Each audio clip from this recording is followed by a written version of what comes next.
Yuri Gagarin, 55 years ago today, rocketed the Soviet Union to the top of the space race.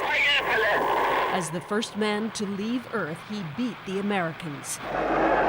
Hero then, hero now. Beyond this restricted gate, Gagarin greets visitors to Star City. His image everywhere along the road and inside. The Gagarin Cosmonaut Training Center. Secretive and closed off during Soviet times, it's now a global hub for space training. Alexander Svortsov, flight engineer, is preparing for a third tour in space. 4 hours a day inside the Soyuz simulator. Here the crew is practicing undocking and landing.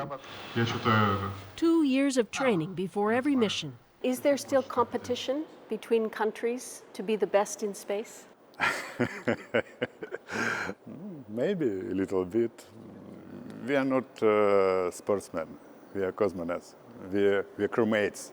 Since the early 1990s, Russia and America have collaborated on space exploration and research. And what's come out of that, of course, is the International Space Station. This is the Russian part. Both cosmonauts and astronauts train here.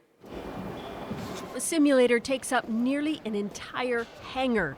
Crews practice long periods inside tight modules. Today, it's emergency response. Every move analyzed with post-training debriefs. This crew of 2 Russians and 1 American go up next March. We have to work together in space. It's much better for our countries, for all countries on Earth. Tell me what you're thinking about. 1 year out, you're actually going to fulfill your dream. I'm really thinking about making sure I pass the next test.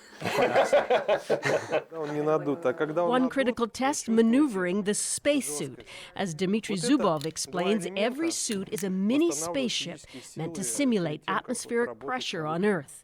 Good for 10 hours outside the space station.